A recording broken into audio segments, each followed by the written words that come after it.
পারলেন না নরেন্দ্র মোদী, ভয় পেয়ে গেলেন। ভয় পেয়ে বাধ্য হয়ে পিছিয়ে আসতে হলো।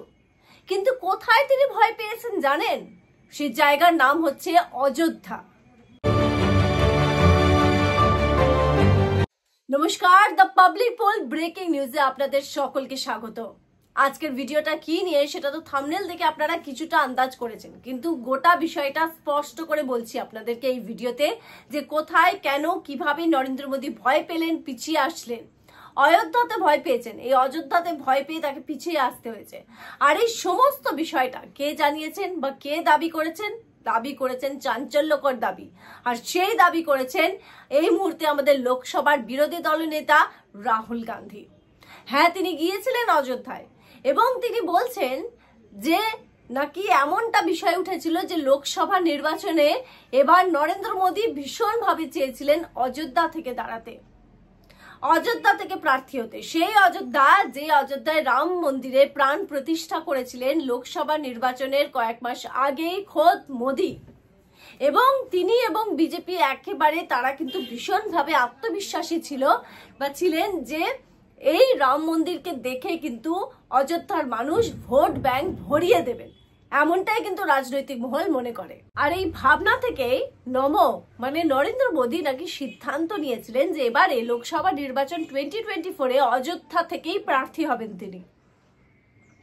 কিন্তু তিনি প্রার্থী হননি। কেন? তার দলের লোকেরা সাবধান করেছিলেন, বলেছিলেন অযোধ্যায় যদি তারা দাঁড়ায় তাহলে কিন্তু ভীষণভাবে সমস্যায় পড়তে পারেন নরেন্দ্র মোদী, এমনকি তার পলিটিক্যাল ক্যারিয়ারের ইতিও কিন্তু হতে পারে এই অযোধ্যা থেকে। হ্যাঁ, এই কথা জানার পর নরেন্দ্র মোদী সাহস পাননি, তিনি পিছিয়ে যান এবং অযোধ্যা থেকে তিনি দাঁড়াননি। এই চাঞ্চল্যকর দাবি করছেন রাহুল গান্ধী। আর বলা হচ্ছে এটা কিন্তু স্পষ্ট যে অযোধ্যার মানুষ যে খুশি নয় বিজেপির ওপর, সেটা তো লোকসভা নির্বাচনের ফলাফল দেখে আমরা সকলে এখন বুঝে গেছি। কারণ লোকসভা নির্বাচনের ফলাফল যে কেন্দ্রে হয়েছিল রাম মন্দির তৈরি, প্রাণ প্রতিষ্ঠা ফৈজাবাদ, সেখানে মুখ পুড়েছে বিজেপির। এবং যেভাবে উত্থান দেখা গিয়েছে কংগ্রেসে, তাতে বলাই বাহুল্য যে মানুষ যে রাম মন্দিরের প্রতিষ্ঠানের পরেও বিজেপিকে কাছে টানতে পারেনি বা বিজেপির কাছে যায়নি, তাদের সমর্থন জানায়নি, লোকসভা নির্বাচনের ফলাফল স্পষ্ট সেটা বলে দিয়েছে।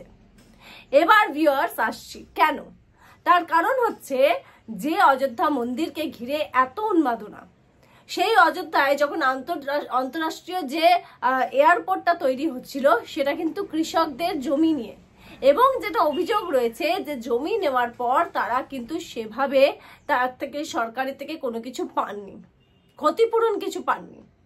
এবং যে সময় অযোধ্যা মন্দিরটা তৈরি হয় সেখানকার কোনো বাসিন্দাদের আমন্ত্রণও নাকি দেওয়া হয়নি, এমন কিন্তু কানাফুসো শোনা যায়, এমন কিন্তু কথা শোনা যায় কান পাতলে।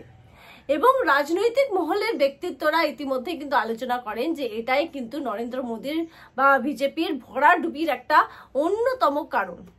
কারণ ওখানকার মানুষ যাদের জমি নিয়ে নেওয়া হয়েছিল, অধিগ্রহণ হয়েছিল জমি, তারা কিন্তু সেভাবে ক্ষতিপূরণ পাননি। ব্যাস, তারপর পাবলিকের রায় জানিয়ে দিয়েছে, আর সেটা আমরা দেখেছি সকলে। তারপরে কিন্তু নরেন্দ্র মোদী যে সিদ্ধান্ত নিয়েছিলেন সেটা আমরা জানি যে তিনি কিন্তু আর সেখান থেকে দাঁড়াননি। তবে এর দাবি কিন্তু করেছেন রাহুল গান্ধী। শুধু তাই নয়, তিনি এবার যে গিয়েছিলেন, এই যে তার যে সফর ছিল সেখানে গিয়ে কর্মী সমর্থকদের বলেছেন যে আসছে যে আহমেদাবাদে, ওখানে গিয়ে তিনি বললেন যে এবার আসছে যে নির্বাচন, সেই নির্বাচনে কংগ্রেস কিন্তু দেখিয়ে দেবে। গুজরাটেও কিন্তু তারা ফলাফল এমন করবে তাক লাগানো। কর্মীদেরকে উৎসাহ দিলেন, সেখানে সাধারণ মানুষের সঙ্গে কথা বললেন। এমনকি কথাও কিন্তু কংগ্রেসের তরফ থেকে বলা হচ্ছে যে অযোধ্যায় লালকৃষ্ণ আডবাণী একেবারে যে আন্দোলনটা শুরু করেছিলেন সেটা কিন্তু ধ্বংস বা শেষ করে দিল বিজেপি, এমন ভাবে কিন্তু কটাক্ষ করা হচ্ছে। কারণ আমরা জানি, আমরা দেখেছি যে বারবার লোকসভা নির্বাচনের একেবারে কাছাকাছি আসতেই কিন্তু তড়ি ঘড়ি করে রাম মন্দির উদ্বোধন করে বিজেপি। এমনকি বলা হয় যে অনেকেই না করেছিল, কারণ সে সময় মন্দিরটা তৈরি ছিল না। কিন্তু লোকসভা নির্বাচন যেহেতু এগিয়ে আসছিল, বিজেপি একেবারে অপেক্ষা করতে নারাজ ছিল। এবং বিজেপির একটা ধারণা হয়েছিল যে এই যে রাম মন্দিরকে দেখে বিপুল সংখ্যায় সমর্থন ভারতবর্ষীরা বা ভারতের লোকরা তারা কিন্তু বিজেপিকে করবে। সেটা একেবারে হলো না। কোন ঠাসা রীতিমতো বিজেপিকে হয়ে যেতে হলো।